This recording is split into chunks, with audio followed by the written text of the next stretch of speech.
Muito bem, turminha aí do terceiro semestre de pedagogia. Estamos ao vivo agora para todo o Brasil. Por favor, se comportem, tire o dedo do nariz.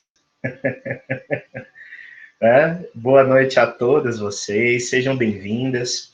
Esse é o encontro de número 6 da disciplina Ensino na Educação Inclusiva. E hoje nós vamos conversar a respeito dos documentos internacionais que baseiam a educação especial. E, especialmente, né, nós falaremos sobre a Declaração de Salamanca, que é um documento referência para a organização e operacionalização da educação especial a nível mundial.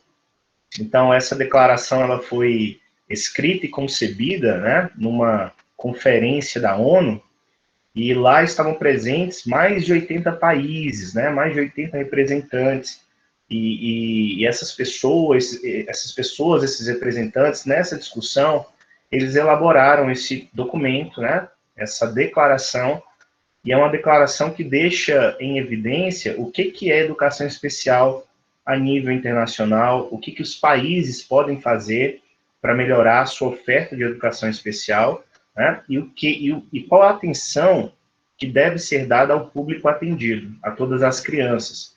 Então, acredito que nós precisamos entender essa perspectiva do documento internacional, né, das referências internacionais, para que também nós comecemos a compreender mais profundamente o que significam os nossos documentos nacionais.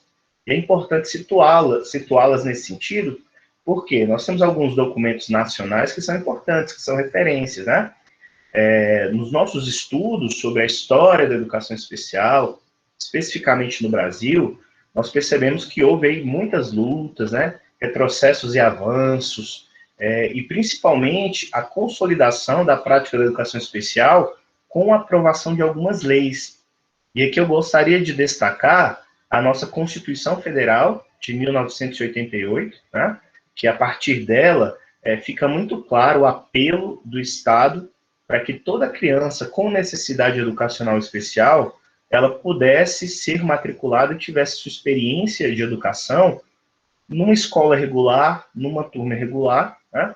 E aí nós temos, então, pela primeira vez, né, no contexto da educação brasileira, uma preocupação mais criteriosa por parte do Estado. E aí, de 1988, quando chega em 1996, nós temos a aprovação de uma outra lei que é muito importante, que é a Lei de Diretrizes e Bases da Educação Nacional, a Lei 9394 de 1996. E nessa lei fica claro, então, o que é educação especial no nosso sistema. Então, ela passa a ser modalidade de ensino, uma modalidade que perpassa todos os níveis, né, da nossa educação, desde a educação básica até a educação superior.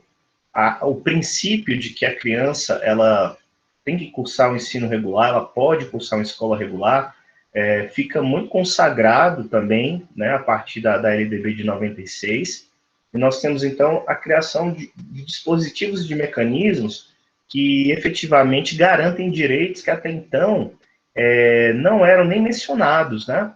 Então, a partir da nossa LDB, da LDB de 96, nós temos um esclarecimento sobre quem é o público da educação especial, né, que são crianças com deficiências das mais diversas, com transtornos globais do desenvolvimento, e nesses transtornos se encaixam também as crianças dentro do quadro do espectro autista, né, e também as crianças com superdotação ou altas habilidades.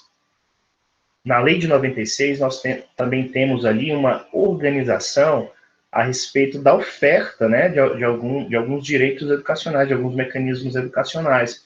Então, a partir dessa lei, toda criança, ou todo adolescente, todo jovem, ou todo sujeito que ingressa no sistema de ensino brasileiro tem o direito de ser atendido de acordo com a sua deficiência ou com a sua necessidade.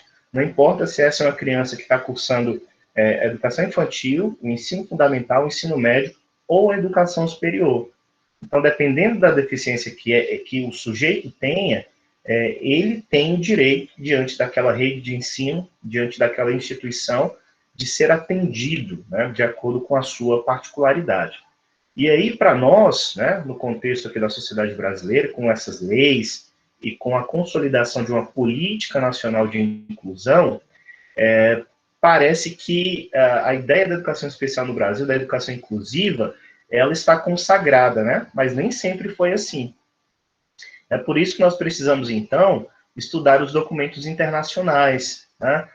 Começar a entender a partir de que momento os países, né, as nações do mundo, elas começam a se preocupar. Então, todas essas nossas conquistas legais dos últimos 30 anos, né, coloquemos assim, são consequência, gente, de um amadurecimento a nível internacional da discussão sobre a educação especial. Então, na nossa história, no nosso relato sobre a história da educação especial, nós vimos muitas coisas, né? Coisas cruéis, coisas terríveis, a discriminação, o preconceito sobre o sujeito com deficiência, e também vimos que esse sujeito, ao longo do tempo, sempre foi vilipendiado, excluído. Só que em algum momento da nossa história, principalmente ao longo do século XX, né? Principalmente ao longo da segunda metade do século XX, nós tivemos uma mudança de olhar, uma mudança de paradigma, uma mudança de perspectiva. Né? Então, ali, até a Segunda Guerra Mundial, né, até 1945, com todos aqueles conflitos, com as guerras, etc., nós ainda não tínhamos assim, um amadurecimento das nações sobre essa questão dos direitos humanos, dos direitos das pessoas com deficiência, dos direitos a respeito do acesso à educação. Então, depois de 1945, especialmente com a criação da Organização das Nações Unidas, da ONU, há um amadurecimento sobre essa discussão. Tá? Então, o mundo estava marcado ali pela guerra. Então, Primeira Guerra Mundial, Segunda Guerra Mundial, foram algumas décadas de conflito, né? E o mundo ele estava marcado profundamente, né? Então, pela primeira vez na história da humanidade, ao passar pelas guerras, nós experimentamos a noção de uma guerra total, que envolvesse todas as superpotências do mundo. Então, centenas de milhares mortos, né? Cidades pelo mundo destruídas, arrasadas, economias em crise, em recessão, né? As pessoas passando por diversas necessidades, e inclusive passando também pela privação de educação, né? Pela privação dos direitos sociais. E aí, a partir de 1945, depois de 1945, né, com a criação, então, da Organização das Nações Unidas, nós começamos a ter um olhar diferente, um olhar mais sensível sobre as necessidades das pessoas, de forma geral. Então, nós temos a criação da Declaração, né, dos Direitos Universais do Homem e da Mulher, né? Então, a noção de direitos humanos, gente, para nós, né, hoje, é uma noção que é criada após a Segunda Guerra Mundial, exatamente porque foi percebido que era necessário resgatar essa conversa sobre a dignidade humana, sobre a igualdade entre as pessoas, sobre a igualdade entre as raças, né? E não importa cor, credo, posicionamento político, ideológico ou deficiência. O fato é, todos somos humanos, todos temos uma dignidade. Então, a partir da Declaração Universal dos Direitos Humanos, né, nós temos ali aquela noção de que nós somos iguais, apesar de nossas diferenças, exatamente pelo princípio da dignidade humana. Então, o princípio da dignidade humana, presente na Declaração Universal dos Direitos Humanos, é o que norteia também a Declaração dos Direitos das Pessoas com Deficiência, né, que pouco tempo depois surge, na década de 70. E aí, estes direitos, esses princípios, eles começam a nortear também a discussão nesses países, né, sobre como a educação especial ela deveria acontecer. Então, essa educação especial ela ficaria a cargo ou sob a tutela de instituições especializadas apenas, né, sobre organizações não governamentais apenas, sobre instituições filantrópicas ou religiosas. Então, a partir desta discussão, ao longo da metade do século XX, nós temos uma consciência quase universal de que a educação especial, ela deveria ser uma responsabilidade do Estado. Ela deveria ser uma responsabilidade dos Estados democráticos para oferecer efetivamente um atendimento, né, educacional que fosse digno, que fosse decente e que pudesse, de alguma maneira, fazer com que as crianças, né, as pessoas com necessidades educacionais especiais, pudessem crescer, pudessem desenvolver as suas habilidades. Então, é nesse contexto que nós chegamos na década de 80, né? Principalmente no finalzinho da década de 80, com um mundo, então, desejoso, né, por reaberturas democráticas, por debates públicos a respeito da democracia e da liberdade das pessoas, né? Então, é nesse período, ali no final da década de 80, que nós temos a derrubada do Muro de Berlim e que nós temos aqui no Brasil a aprovação da nossa Constituição. Então, nós entramos na década de 90, gente, com outro espírito, né? Com uma outra consciência, e principalmente uma consciência que muda o paradigma da educação especial. Até antes da década de 90, qual era o paradigma que dominava o atendimento em educação especial? Era o paradigma da integração. Vocês se lembram?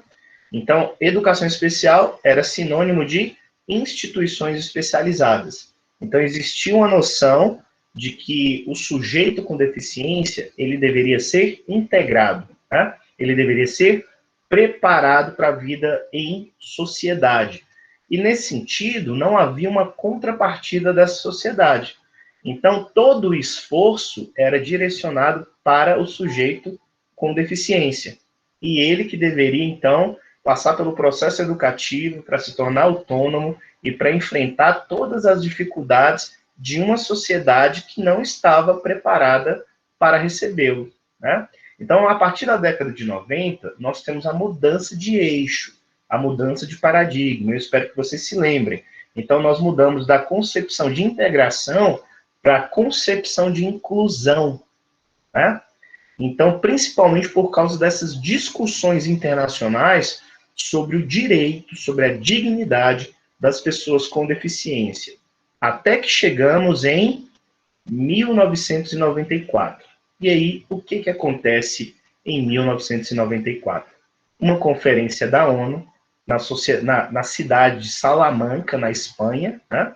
E na ocasião, então, dessa conferência, existe ali a elaboração e a aprovação de uma declaração que leva o nome da cidade, né? E passa a ser um documento, gente, referência, um documento importantíssimo para que os países eles comecem, então, a perceber o que podem fazer. Porque até então, o que se tinha entre os países do mundo, né? Uma compreensão de que o público com deficiência deveria ser atendido, claro, né? Havia um amadurecimento por parte dessas nações, só que não havia, gente, um direcionamento comum, um documento que fosse chave, um documento que servisse de padrão e referência para todos os países.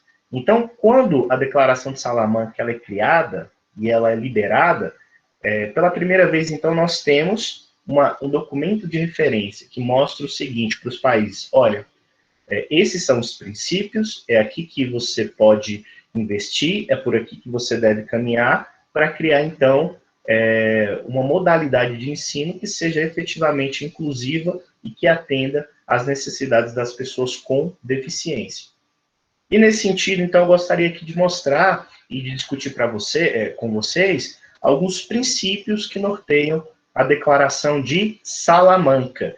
E é a partir dessa declaração, gente, que toda a nossa política de inclusão, ao longo dos anos 90, né, ela vai sendo criada, vai sendo encorajada. Então, é a partir dessa declaração, desse documento internacional, que nós teremos a criação das nossas políticas de inclusão, principalmente com relação à educação aqui no Brasil. Daí a importância, daí a centralidade, para que nós possamos compreender o que é esse documento, tá? Eu gostaria, então, de mostrar para vocês alguns princípios, e eu vou pedir aqui licença para compartilhar a tela e compartilhar aqui uma apresentação breve, tá? De slides. E aí, caso vocês tenham algum tipo de dúvida, algum tipo de observação, vocês podem mandar aqui no chat ou podem me chamar, tá?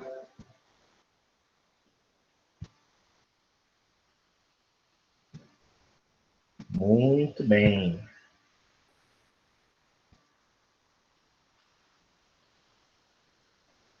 Ok, todos estão visualizando, tá? Esse aqui é o conteúdo da nossa aula de hoje, da aula 6, Declaração de Salamanca e as implicações sobre a educação especial. Turma, qual é o primeiro ponto que vocês precisam compreender a respeito da Declaração de Salamanca, ou de qualquer declaração, ou lei, ou decreto, né? Ou criação de política pública na área da educação especial? Essas declarações ou esses documentos, eles não brotam, tá, do solo de forma espontânea. Eles não caem no colo da sociedade da noite para o dia, como se fosse uma benesse divina, né? Então, todas essas conquistas normativas são resultado de lutas, de muita pressão, né, que a sociedade civil ela faz com relação ao Estado ou com relação aos estados. Então, todas as vezes que nós temos uma movimentação dos governos, dos estados, né, das nações, para fazer com que a população ela então tenha a experimentação de alguns direitos, é porque houve o quê? Lutas, exigências, né? Houve pressão por parte da sociedade. E nós sabemos, então, que a década de 90, ela é inaugurada, gente, com muita esperança, né? Principalmente porque nós inauguramos uma década de reabertura democrática. E aqui eu falo do Brasil, mas é importante também salientar que outras democracias ao longo do mundo estavam sendo reinventadas, né? Depois, então, da desilusão do socialismo realmente existente, né? Da queda do Muro de Berlim e da compreensão de que as democracias pelo mundo elas precisavam ser fortalecidas, havia muito otimismo na entrada da década de 90 e houve muita movimentação internacional, né? Muita preocupação dos órgãos internacionais para a discussão de muitas questões, dentre elas o ponto da educação especial. Então, na ocasião ali da Declaração de Salamanca, ou da Conferência em Salamanca, em 1994, né, que culminou, então, com a criação dessa declaração, nós temos ali uma espécie de convergência de desejos, de vontades. Então, há, né, por parte dos representantes que participavam dessa conferência, uma compreensão comum de que educação especial nesses países precisaria, então, ser normatizada, discutida, refletida, né? Que era necessário uma referência para que os países pudessem, então, organizar os seus sistemas de ensino, não deixar a educação especial em segundo plano ou nas mãos de instituições filantrópicas ou religiosas apenas, como vinha acontecendo ao longo das últimas décadas, né?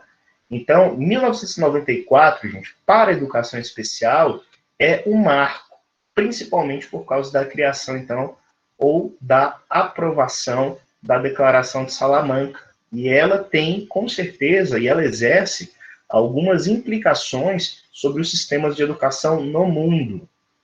E aí é muito nítido perceber, quando você pega a Lei de Diretrizes e Bases da Educação Nacional, né, o capítulo que versa sobre a educação especial como modalidade de ensino, e você vai lendo o texto, né, e aí você faz uma análise comparativa também lendo o texto da Declaração de Salamanca, você vai percebendo semelhanças no texto, semelhanças na escrita, semelhanças de concepção do atendimento das pessoas com deficiência, dos alunos com necessidades educacionais especiais.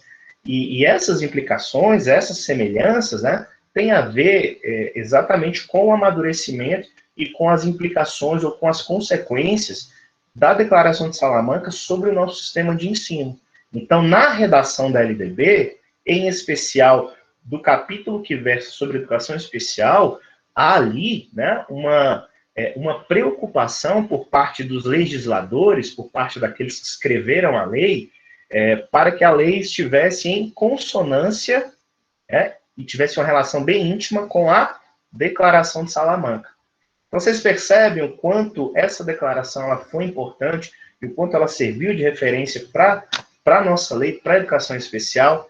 E aqui eu trago alguns dados, né, para que nós entendamos, e aí eu volto a dizer que, né, Salamanca é uma cidade lá na Espanha, né, e aí na ocasião, então, de uma conferência, de uma Assembleia Geral, né, das Nações Unidas, em 1994, é criada, então, esta declaração com princípios, política e prática que poderiam nortear, então, a educação especial.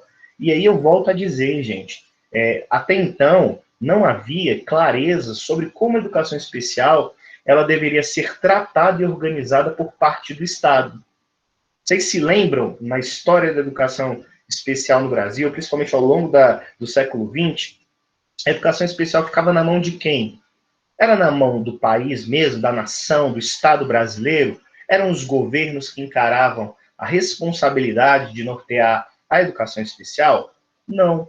Era sempre uma responsabilidade compartilhada. E essa responsabilidade compartilhada, em muitos momentos, parecia que as outras instituições tinham mais autonomia para cuidar da educação especial no Brasil. Então, nós temos a criação da Associação de Pais e Mestres dos Excepcionais, por exemplo, né, a PAI, ou a PAED.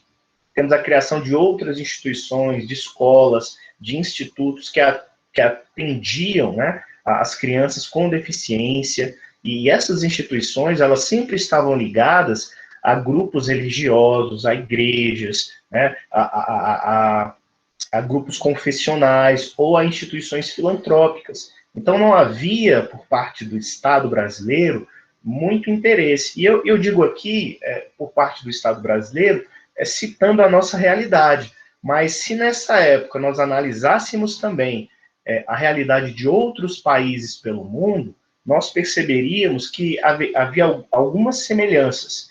Então, uma educação especial que ainda não era tida como responsabilidade única e absoluta por parte do Estado, e uma responsabilização de outros grupos para cuidar da educação especial, né? Então, a partir da Declaração de Salamanca, nós temos, então, um esforço internacional, um esforço comum das nações, dos países do mundo, para que houvesse, então, esse resgate por parte do Estado da responsabilidade de cuidar da educação especial. Então, tirar da mão da iniciativa privada, né, e colocar essa responsabilidade efetivamente a nível público, né? Então, a nível de Estado, já que nós estávamos ali lidando, né, na época ainda lidamos, com um ponto que é de interesse comum, que é de interesse público, né? Então, a educação é sempre um ponto de interesse público, é sempre uma temática de interesse público. E também a educação especial nesse sentido, tá? Então, no contexto dessa reunião em Salamanca, em 1994, então, a Assembleia Geral, ela apresenta, né, os procedimentos padrões das Nações Unidas para a equalização de oportunidades para pessoas com deficiências, né? Então, houve aqui essa preocupação da ONU em organizar um documento que oferecesse procedimentos, padrões, referências, princípios para que os países organizassem o seu sistema de ensino, dando uma atenção especial para a educação especial, né? Para a educação especial, numa perspectiva da educação inclusiva. E aqui, gente, eu saliento para vocês essa palavra, olha, essa expressão, equalização de oportunidades, né? Ou seja, igualdade de oportunidades. Então, os alunos com necessidades educacionais especiais, as crianças deficientes ou as crianças com altas habilidades, elas tinham, à época, né, as mesmas oportunidades educacionais das outras crianças ditas normais? A resposta é não. Então, para que serve a Declaração de Salamanca e outros dispositivos legais que surgem em sua esteira? Garantir a equalização, garantir a igualdade de oportunidades, para que as pessoas com deficiência efetivamente fossem assistidas nas várias dimensões que constituem a sua vida. Dentre essas dimensões, a própria educação. É importante, gente, colocar aqui também para vocês que essa declaração, né, é considerada mundialmente um dos mais importantes documentos que visam a inclusão social, juntamente com outros documentos importantes, como a Convenção sobre os Direitos da Criança, que é uma convenção, gente, de 1988, no mesmo ano da aprovação da nossa Constituição Federal. Como eu disse para vocês, havia, no final da década de 80 e início da década de 90, um sentimento diferente por parte das nações, principalmente uma preocupação com a garantia de direitos, com a democratização das sociedades e com o cuidado, né, das futuras gerações, das crianças. Então, a Declaração de Salamanca também, ela é tão importante quanto a Declaração Mundial sobre Educação para Todos, que é uma declaração de 1990, né? Então, esse documento ele faz parte da tendência mundial que vem consolidando a educação inclusiva. Então, é muito interessante que o percurso da educação especial na história, as grandes conquistas desse movimento não acontecem da noite para o dia. Como eu havia dito para vocês, na história da educação especial, há avanços e retrocessos. Em algumas décadas, houve mais retrocesso do que avanço. Então, as lutas, elas são constantes. Então, as coisas não acontecem da noite para o dia. Mas mesmo as mudanças não acontecendo da noite para o dia, o que é importante aqui colocar para vocês? Existem alguns marcos históricos e legais que, de alguma maneira, representam esse espírito, né? Esse comprometimento por parte da coletividade. Então, a Declaração de Salamanca de 94 é uma dessas referências. E essa referência, ela faz parte, então, dessa tendência mundial em tentar consolidar a prática da educação inclusiva no mundo, principalmente tentando tirar a educação especial de uma perspectiva de integração apenas, né, para uma perspectiva de inclusão. E uma perspectiva de inclusão muito mais ousada, porque diz o seguinte, que todos são responsáveis por ter uma sociedade verdadeiramente inclusiva e democrática. Então, a responsabilidade de inclusão das pessoas com deficiência na sociedade não é só da escola ou do professor, é uma responsabilidade do Estado, da sociedade, principalmente no sentido de conceder, né, uma infraestrutura adequada e também de amadurecer a consciência coletiva, a consciência da população. Então, para além, né, de uma responsabilidade unicamente da escola, nós temos aqui nessa virada, né, da década aí, né, de 1980 para 1990, né, nessa virada de década, uma compreensão de que a responsabilidade pela inclusão é uma responsabilidade de toda a sociedade, né, desde o cidadão comum, passando pelo professor, até os líderes políticos dessa nação, tá? Então, a origem é atribuída aos movimentos em favor dos direitos humanos e contra instituições segregacionistas, movimentos iniciados a partir das décadas de 1960 e 1970. Então, olha só, a história, gente, ela é muito interessante. Então, por mais que as coisas na história, elas não aconteçam da noite para o dia, sempre existem esses marcos, né? Essas referências que representam, então, a culminância de movimentos ao longo do tempo. Então, assim, ao longo das décadas de 60, 70 e 80, nós temos um grande movimento de luta pelos direitos civis, né? Então, a partir da década de 60, por exemplo, quando você olha lá para os Estados Unidos, né, e em alguns países do mundo, o que você vê? O movimento de luta pelos direitos civis dos negros.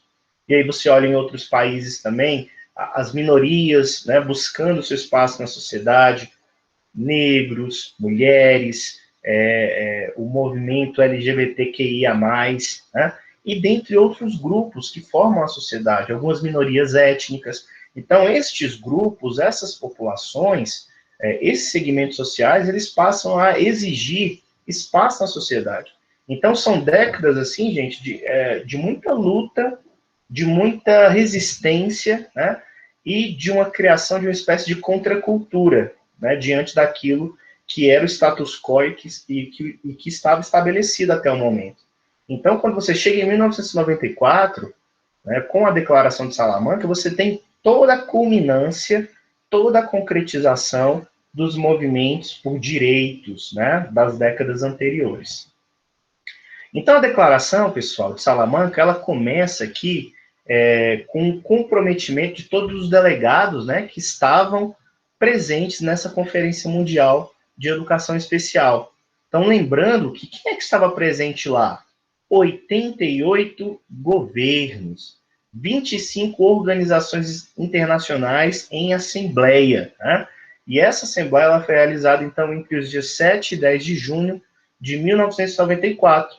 Então, boa parte aí dos países membros, né, da ONU estavam lá, e o Brasil também, ele recebe toda a influência dessa declaração e dessa conferência, tá?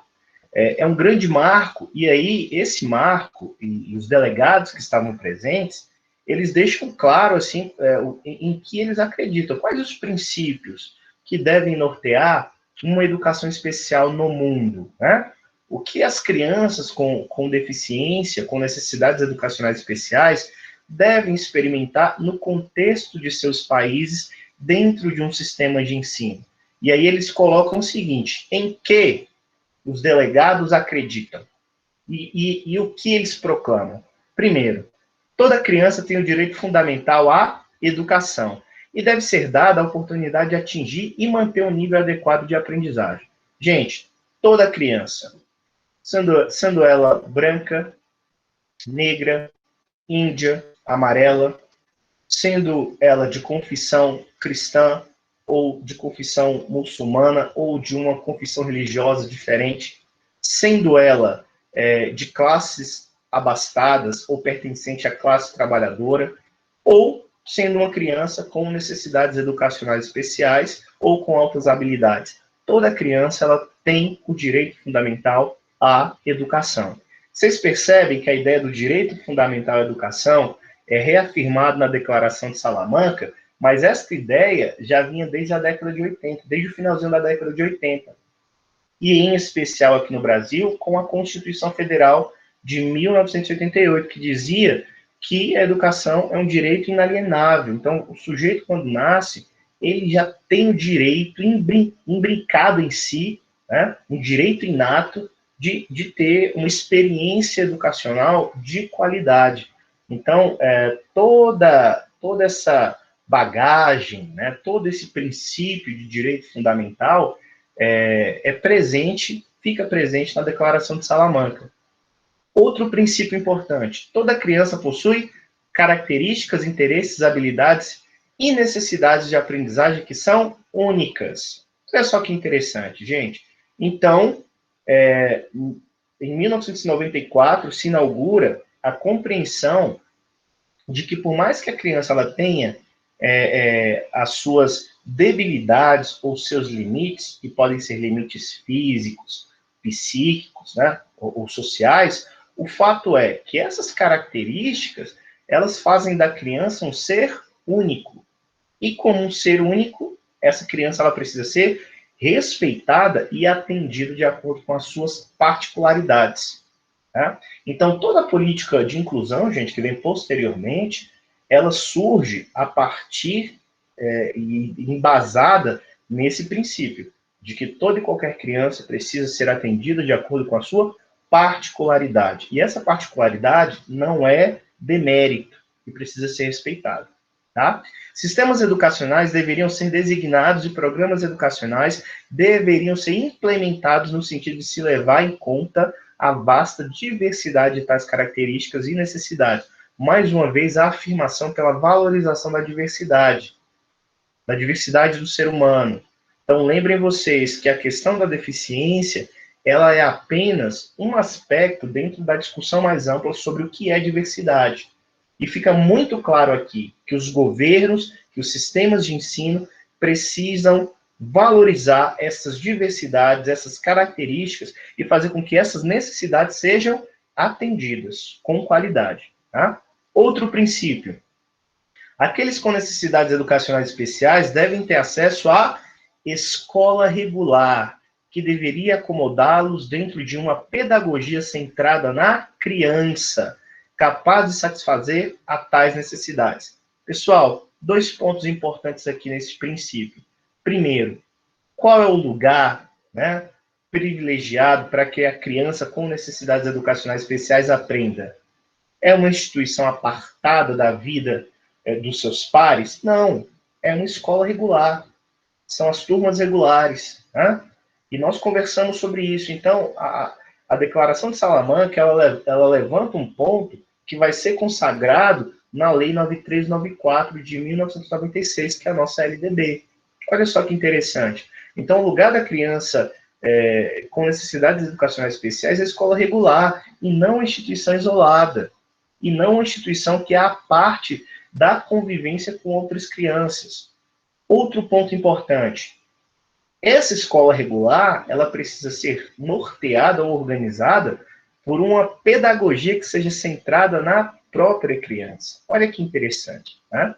Então, uma pedagogia que organize todo o seu trabalho pedagógico, todas as suas estratégias de ensino, todas as suas intervenções com a criança, na perspectiva de que essa criança precisa ser atendida e precisa ser observada. Então, não são as necessidades do professor que devem ser a pedagogia, ou ser o princípio maior dessa pedagogia, mas exatamente a necessidade dessa criança. Outra coisa: escolas regulares que possuam tal orientação inclusiva constituem os meios mais eficazes de combater atitudes discriminatórias, criando-se comunidades acolhedoras, construindo uma sociedade inclusiva e alcançando educação para todos. Além disso, tais escolas provêm uma educação efetiva à maioria das crianças e aprimoram a eficiência e, em última instância, o custo da eficácia de todo o sistema educacional. Gente, isso aqui é muito interessante. Primeiro, qual é o lugar onde a discriminação ela precisa ser combatida? Qual é o primeiro lugar, né? Podemos dizer que a escola ela ocupa esse lugar juntamente com a família. Então, o seio da família e o contexto da escola são lugares privilegiados para que nós trabalhemos com a comunidade a questão do combate a atitudes discriminatórias, né, fazendo com que essa própria comunidade ela seja formada com princípios acolhedores, respeitosos, tolerantes, né? E aqui eu resgato até uma palavra do próprio Paulo Freire, gente, quando ele escreveu alguns textos, né? E aí esses textos foram editados pela sua esposa, e a edição desses textos, então, deu origem a um livro chamado Pedagogia da Tolerância. E aí existe assim, uma fala do Paulo Freire muito interessante sobre o que é tolerância, né? Para nós, em muitos momentos, isso de forma equivocada, tolerância é um favor que nós concedemos a quem é desagradável, né? A quem não tem direitos. Aquele sujeito que eu concedo a oportunidade de conviver comigo, né? Então, a tolerância é algo que eu concedo, né? Como se fosse uma dádiva, uma graça de minha parte, aquela figura ou aquele sujeito que não é bem-vindo, né? Que tem características que não são aprazíveis, né? E por isso ele precisa, então, ser tolerado, né? E aí o Paulo diz o seguinte, que a gente precisa ressignificar isso: tolerância não é isso, né? Tolerância precisa acontecer numa perspectiva de diálogo, de igualdade, de respeito, né? De acolhimento, de atitudes, né? E que levem a atitudes efetivamente contrárias à discriminação, né? Então, tolerar não é suportar, né? E suportar com dor, né? Mas tolerar efetivamente faz parte de um contexto de uma sociedade que se diz civilizada, né? Que se diz democrática, que se diz amadurecida, né? Que se diz moderna. Então, a tolerância, o respeito, né? A diversidade, o respeito às características do outro, né? A questão de você aceitar o outro como é e você garantir que o outro tenha lugar de fala, isso é muito importante numa sociedade que se diz civilizada. E esse é um marco importante na Declaração de Salamanca para os sistemas de ensino no mundo, né? Então, olha só, alguns pontos que são tratados na própria declaração, tá? Então, existe ali uma necessidade de colocar um novo pensar sobre a educação especial na época, e para isso, então, há algumas orientações em nível nacional. Então, o que os países precisam fazer para que efetivamente nós tenhamos uma educação especial que seja inclusiva, que seja tolerante, que seja respeitosa, né? Que seja civilizada, né? Sobretudo. Então, é necessário que os países organizem uma política de inclusão e uma organização do seu sistema de ensino. No Brasil, isso começa a acontecer, então, a partir de 1988, mas é em 1996 que isso é efetivado com a criação da LDB e, posteriormente, com outras leis e com outros documentos que fortalecem a nossa política de inclusão, tá? Também é dito, né, ou pedido para que os países eles criem, então, fatores relativos à escola, né, que eles entendam como a escola deve ser concebida na perspectiva da inclusão. Isso tem a ver em pensar em infraestrutura de acesso, né, em pensar oportunidades de aprendizagem, em pensar formação dos professores e também uma educação que seja de qualidade para esses meninos e essas meninas. Não é porque essas crianças elas são consideradas diferentes, né? E aqui eu coloco entre aspas, porque todos nós temos particularidades, não é por isso que essas crianças não devem ter acesso a um tipo de educação que seja de qualidade. Isso é importante, tá? E aí você pode me perguntar, professor, quando eu sei que uma educação é de qualidade? Eu sei que uma educação é de qualidade quando ela tem repercussões profundas sobre a vida prática da criança, no sentido de fazer com que ela desenvolva habilidades de aprendizagem, habilidades cognitivas, né? Que essa aprendizagem ela desemboque em comportamentos civilizados, ela traga resultados para a vida da família dessa criança, né? E que leve dignidade, e que alfabetize, e que faça com que ela cresça em autonomia, tornando-se dona de sua própria vida, né? Tornando-se autônoma e tornando-se um sujeito, um cidadão que não precisa, e eu coloco precisar aqui no sentido de tutela, né? Mas no sentido de uma educação que leve o sujeito a ser senhor de si mesmo, tá? E aí você pode perguntar para o professor, seria possível, né, no contexto da educação especial, uma criança deficiente ser senhora, né, ser senhor da sua vida, do seu destino? Com certeza, gente. Quanto melhor a educação, quanto mais precoces são as intervenções e as estimulações sobre a vida de uma criança com necessidades educacionais especiais, mais possibilidades eu tenho de formar uma criança que seja autônoma. E assim, eu cito aqui um exemplo para vocês, de uma criança com síndrome de Down, por exemplo. Quando essa criança ela não é estimulada e ela não é desafiada a se desenvolver cognitivamente, ela será um adulto bem retraído e bem dependente de seus pais e de seus responsáveis. Eu conheço adultos com síndrome de Down profundamente dependentes, sabe? Profundamente limitados na sua capacidade cognitiva e de autonomia.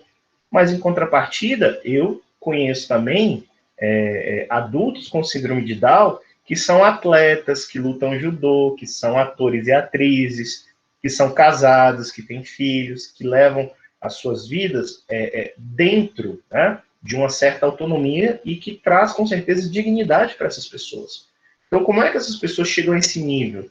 Por meio dos fatores relativos à escola, por meio de uma educação de qualidade, de uma estimulação de qualidade, de uma educação que tenha lugar no seio da família, sem preconceitos, e também numa escola que esteja preparada para receber essas pessoas, tá?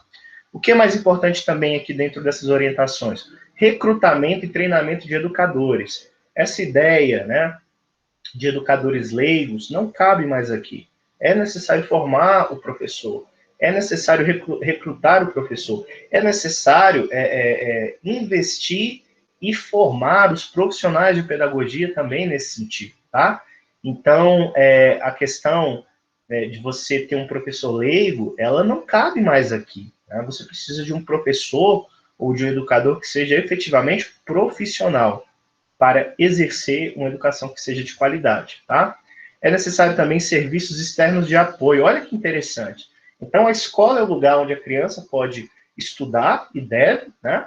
Mas também é necessário que existam serviços externos, exista uma política de atendimento a essas crianças, no sistema de saúde, no sistema de educação, né? E em outras áreas da vida social, da vida em uma sociedade. Essa criança ela precisa de atendimentos dos mais diversos. Ela precisa de esporte, ela precisa de lazer, ela precisa de atendimento médico, ela precisa de acompanhamento social. Então, nós precisamos de uma estrutura que efetivamente atenda essas crianças, né? E aí, esse princípio ele é muito importante para a Declaração de Salamanca. E ele desafia os países a organizarem a sua estrutura de sociedade nessa perspectiva. Então, não é só uma sala de aula, vocês entendem? Não é só dar a escola à criança, né? Mas é necessário que eu tenha uma sociedade que seja organizada para atender essa criança nas suas diversas dimensões de vida. É necessário olhar para as áreas prioritárias da vida dessa criança. É necessário também as perspectivas comunitárias, o que a sociedade pensa, o que a comunidade pensa, o que a sociedade pode fazer para que essas crianças que se tornarão adultos, né, possam efetivamente participar da vida social. Então, o que a comunidade ela pode fazer nesse sentido? É por isso que nós falamos de uma consciência cidadã, de uma consciência inclusiva. Não dá mais para que a escola seja uma ilha isolada nessa discussão sobre inclusão, né? Então, a sociedade em si ela precisa ter uma consciência de inclusão, de respeito, de tolerância, e é necessário também requerimentos relativos aos recursos, ou seja, dinheiro. Como é que você faz um sistema de ensino adequado? Né? Como é que você oferta educação especial de qualidade? Você tem um monte de pontos. E dentre os pontos, você precisa de investimento. Tá, gente? De investimento. É por isso, e eu gostaria aqui de relembrar vocês, né, que a última aprovação agora do Fundeb, né, foi muito importante. Então, não dá para fazer educação pública de qualidade, formar professores quando você não tem fundo, quando você não tem investimento, quando você não coloca dinheiro nisso. Então, esse discurso dos governos de que educação é prioridade, ele só se torna verdadeiro quando há investimento financeiro aí. Então, por isso que o nosso Fundeb aprovado agora recentemente, né, ele é muito importante. É necessário o valor, a quantia, a porcentagem do que será investido. Então, ficar à mercê da boa vontade dos nossos líderes políticos não é a recomendação da Declaração de Salamanca. É necessário criar dispositivos que sejam constitucionais, que façam parte do Estado, que tenham o apelo da lei, a segurança da lei, para que efetivamente você tenha dinheiro investido e que faça, né, que ajude os sistemas de ensino, em especial o atendimento da educação especial, que seja um atendimento adequado. Então, sem investimento financeiro é impossível isso acontecer. A Declaração de Salamanca, então, ela já trazia isso em 1994 e ela coloca como desafio aos estados, tá? Então, quais são as áreas prioritárias, gente, para a para a Declaração de Salamanca? Então, o que os países eles precisam prestar atenção? Em quais áreas? Primeiro, educação infantil, preparação para a vida adulta, educação de meninas, educação de adultos e estudos posteriores. Então, primeiro, é necessário um olhar sobre a infância, sobre a primeira infância, sobre essas crianças com essas necessidades e que precisam de um atendimento escolar e educacional adequado. é necessário também uma perspectiva de preparação dessas crianças para a vida adulta, para estudos posteriores, ou seja, o que nós queremos com a educação especial no final das contas, gente? Né? O que nós queremos, o que nós desejamos? Aí a Declaração de Salamanca deixa isso muito evidente. É preparar, gente, essa criança para a vida adulta, uma vida autônoma, uma vida de dignidade, uma vida de consciência, né? Para que ela trabalhe, para que ela continue a estudar, faça a sua educação superior, faça seus cursos de pós-graduação, que trabalhe, que tenha autonomia, que tenha dignidade. Isso é importante. E outra coisa, uma área prioritária aqui que a declaração ela deixa muito evidente, educação de meninas, né? Educação de meninas.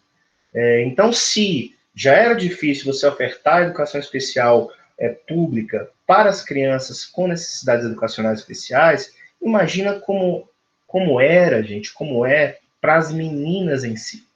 Então, nós sabemos que o sexo feminino, historicamente, ele sempre foi mais perseguido, né? Principalmente com relação à educação. E aí você tem essas meninas com necessidades educacionais especiais que precisam ser observadas pelo Estado.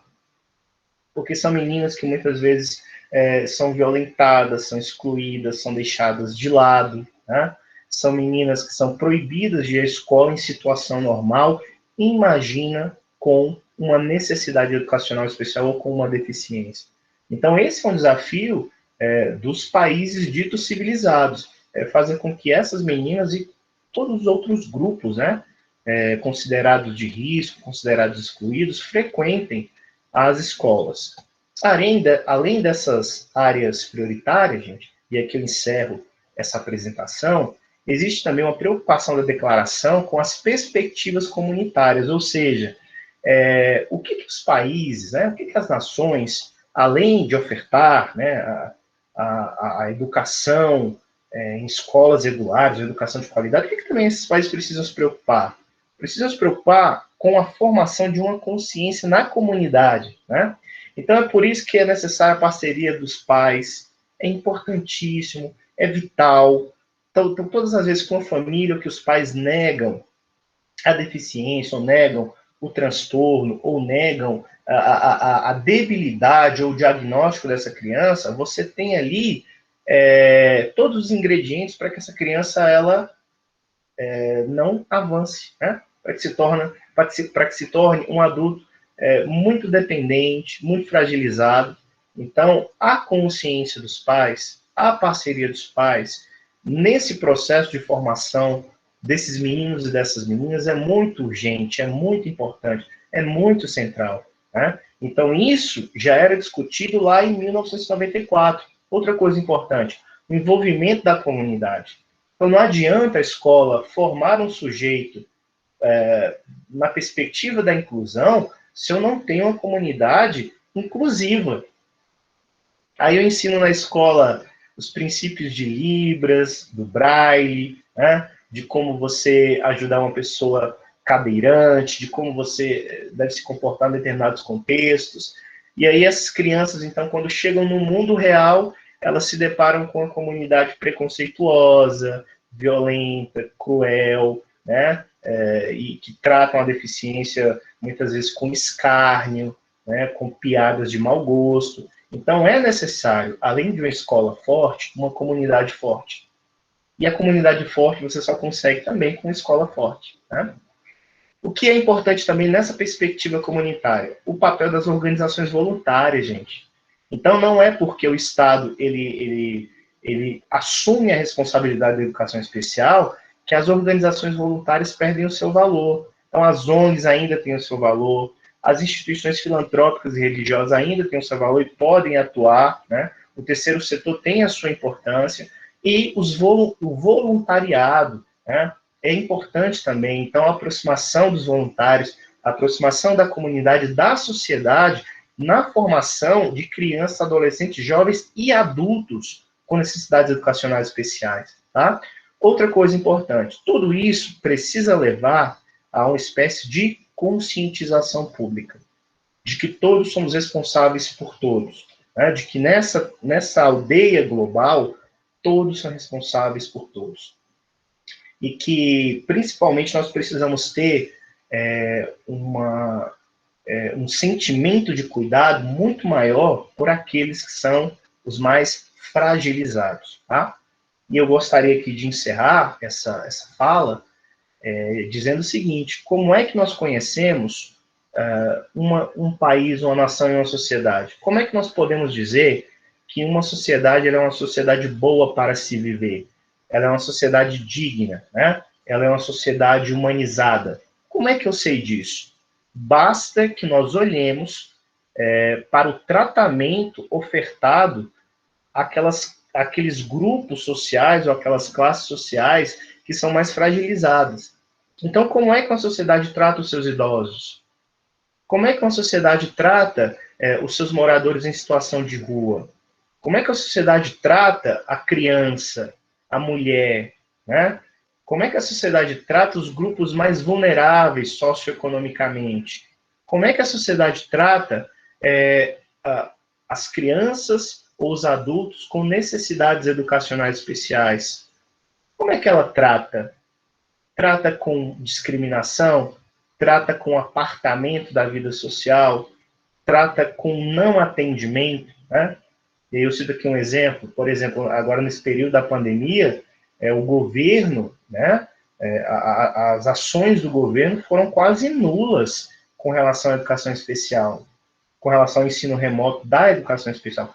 Foi quase, assim, foi uma ação nula praticamente. Quando vocês forem estudar o sábado letivo, tá, tem uma matéria do G1 que fala sobre isso. Então, vocês entendem? Como é que eu conheço uma nação? Como é que eu conheço uma sociedade? Como eu digo que uma sociedade tem as suas qualidades e é um lugar bom de se viver?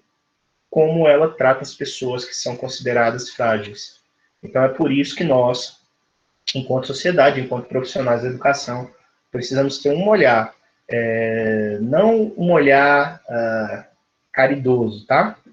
Mas um olhar que seja efetivamente um olhar comprometido com a dignidade da pessoa, por mais que ela seja diferente de nós. É assim que nós transformamos a nossa comunidade, a nossa sociedade, num lugar decente, num lugar civilizado, onde as pessoas têm uma consciência do cuidado e da responsabilidade sobre o outro. Tá bom? Então aqui eu encerro a minha fala, agradeço a atenção de vocês, volto aqui para o nosso bate-papo no Meet.